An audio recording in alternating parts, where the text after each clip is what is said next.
सोने की कीमत अब तक के सबसे ऊंचे स्तर पर पहुंच गई है। इस सप्ताह 99.9% शुद्ध या 24 कैरेट सोने की कीमत 98,500 रुपए प्रति 10 ग्राम, जबकि 99.5% शुद्ध या 22 कैरेट सोने की कीमत करीब 90,000 रुपए प्रति 10 ग्राम हो गई है।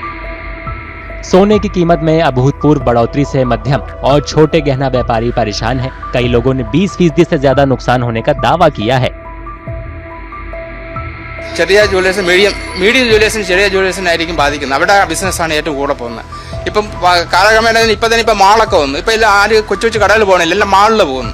കാരണം വെച്ചാൽ അവിടെ പാർക്കിംഗ് സൗകര്യവും മറ്റ് കാര്യങ്ങളും ഒരു സ്ഥലത്ത് പോയാൽ തന്നെ ബാക്കി എല്ലാ കാര്യങ്ങളും കിട്ടും. ഒരു 100 കടകൾ കയറാം. പലതിന് ആ ഒരു സൗകര്യം നോക്കുന്ന പോലെ തന്നെ ഇപ്പം വലിയ കടകളിലാണ് ആൾക്കാരിപ്പം പോകുന്നത്. പൈസയൊന്നും നോക്കുന്നില്ല. അവിടെ പൈസ കൂടിയാലും ശരി, ഇപ്പം ആൾക്കാർക്ക് പൈസയുടെ അല്ല പ്രശ്നം, അവർക്ക് ആ കിട്ടുന്ന വിചാരിക്കുന്ന സാധനം കിട്ടുന്നുണ്ടോ. അപ്പം ഇങ്ങനെ വരുമ്പോഴത്തേക്ക് ലിമിറ്റഡ് ആയിട്ടൊരു സ്റ്റോക്ക് വെച്ചിരിക്കുന്ന ഒരു കൊച്ചു കടക്കാരനോ മീഡിയം കടക്കാരനോ അവർക്ക് ബിസിനസ് നേരത്തെ കാണുന്നതിനേക്കാളും പകുതിയായിട്ട് കുറയുകയാണ് ചെയ്യും. वैश्विक अनिश्चितता के चलते सोने की कीमतें बढ़ती जा रही हैं। अमेरिका चीन व्यापारिक कशमकश से सप्लाई चेन में रुकावट आ रही है और महंगाई और मंदी की आशंका बढ़ रही है। इन जोखिमों की वजह से सोने को भरोसेमंद निवेश के रूप में देखा जा रहा है। हालांकि कीमत में बढ़ोतरी ने छोटे खरीदारों की परेशानी पर बल ला दिए हैं। വിലയെന്ന് പറയുമ്പോൾ ഇപ്പം വില ജാസ്തിയാണ്. നമ്മൾ വിചാരിക്കുന്ന പോലെ ഇപ്പം അന്ന് വാങ്ങിക്കുന്ന പവ ഇന്ന് വാങ്ങിക്കാൻ പറ്റൂല നമുക്ക് അപ്പോഴേ. അതുകൊണ്ട് മാക്സിമം നമുക്ക് കുറച്ചിടണമെന്നുള്ളതാണ്. അത്രയും അന്നത്തെ റേറ്റിലായിരുന്നെങ്കിൽ കുറച്ചും കൂടെ മാറ്റി ഇടാൻ പറ്റുമായിരുന്നു. ഇപ്പം അതും പോവില്ല. അതുപോലെ അവർക്ക് മക്കൾക്ക് പിള്ളേർക്ക് പൈസ എന്തെങ്കിലും കൊടുത്താൽ അക്കൗണ്ടിൽ ഇട്ട് അവർക്ക് വില കൂടുന്നുണ്ട്. ഇപ്പം അങ്ങനെയാണ് ഉദ്ദേശിക്കുന്നത്. ഇവിടെ ഞങ്ങളൊരു 2 ആഴ്ചയായിട്ട് വാങ്ങാൻ വേണ്ടി വെയിറ്റ് ചെയ്യാണ്. കുറയും നോക്കിയിരുന്നിട്ട് ഒരു അനക്കവും ഇല്ല.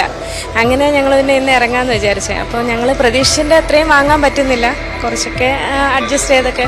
അല്ല കല്യാണത്തിൻ്റെ അല്ല അങ്ങനെ ഇൻവെസ്റ്റ് ചെയ്യാനല്ല, ഞങ്ങളുടെ നോർമൽ യൂസിന് വേണ്ടിയിട്ട് ഡെയിലി യൂസിന് വേണ്ടി മാറ്റിയെടുക്കാൻ വേണ്ടി എന്നതാണ്. അതാ റേറ്റ് പക്ഷേ കൂടുന്ന കാരണം ഞങ്ങൾക്കത് ബുദ്ധിമുട്ടായി. ഗോൾഡ് ജ്വല്ലേഴ്സ് കാണുന്നത് ഇത് പോസിറ്റീവായിട്ടും കാണാം, നെഗറ്റീവായിട്ടും കാണാം. പോസിറ്റീവായിട്ട് കാണുന്നതെന്ന് വെച്ചാൽ നമ്മുടെ ഇരിക്കുന്ന സ്റ്റോക്കിൻ്റെ വാല്യൂസ് കൂടുന്നു, അത് മാത്രമേ ഉള്ളൂ. പക്ഷെ നെഗറ്റീവ് എന്ന് പറയുമ്പോൾ നമ്മുടെ ബിസിനസ് കുറയുന്നു. ഇപ്പോൾ ഒരു കസ്റ്റമറിൻ്റെ ഒരാളെ സംബന്ധിച്ചോളം അവർക്ക് കുറച്ച് പൈസ ഉണ്ട്, ഒരു 1 ലക്ഷം രൂപ കയ്യിലുണ്ട്, ചുറ്റിപ്പിടിച്ച പൈസ എന്തെങ്കിലും ആവാം. അപ്പോൾ അതിനെ വെച്ച് കുറച്ച് ഗോൾഡ് വാങ്ങിക്കാം എന്നുള്ളതായിരിക്കും അവരുടെ താല്പര്യം. അപ്പോൾ അത് നേരത്തെ ആണെങ്കിൽ 1 ലക്ഷം രൂപയ്ക്ക് നമുക്ക് 2 പവൻ വാങ്ങിക്കെങ്കിൽ നമുക്കിപ്പോൾ 1.5 പവനെ വാങ്ങിക്കാൻ പറ്റുന്നുള്ളൂ. അപ്പോൾ ആ കസ്റ്റമറിൻ്റെ പർച്ചേസിങ് പവർ കുറയുക. അപ്പോൾ വില കൂടുന്നതുകൊണ്ട് നമുക്ക് ഉള്ള കച്ചവടം കുറയുകയാണ്. छोटे और पारंपरिक स्वर्णकारों की हालत और खराब है। अयप्पन जैसे कई गहने बनाने वाले पहले से बड़े आभूषण स्टोरों की बढ़ती संख्या की मार झेल रहे थे। उनके लिए मूल्य बढ़ोतरी दोहरी मार है। പണികളൊക്കെ ഇപ്പൊ കുറയാണ്. കുറവാണ്. വില കൂടിയാലും പിന്നെ ഇപ്പൊ റെഡിമെയ്ഡ് പറഞ്ഞാൽ വലിയ കടകളൊക്കെ ഉണ്ടാക്കി പണികൾ കുറവാണ്.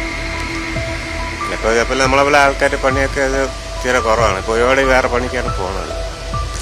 കുറച്ച് പേര് മാത്രമേ ഇതിലുള്ളൂ, വേറെ പോകാത്തതുകൊണ്ട് അങ്ങനെ ഇരിക്കണമെന്നേ ഉള്ളൂ. सोने के व्यापारियों का मानना है कि कीमतें अभी और बढ़ेंगी, लिहाजा ये समय सोने में निवेश करने का अच्छा मौका है। लेकिन छोटे और मध्यम वर्ग के लिए खरीदारी कितनी मुमकिन है, ये ऐसा सवाल है जिसका जवाब मिलना लगभग नामुमकिन है। अगर आप ये वीडियो YouTube पर देख रहे हैं तो हमारे चैनल को सब्सक्राइब करें और बेल आइकन को दबाना ना भूलें। अगर आप Facebook पर ये वीडियो देख रहे हैं तो हमारे पेज को लाइक करें।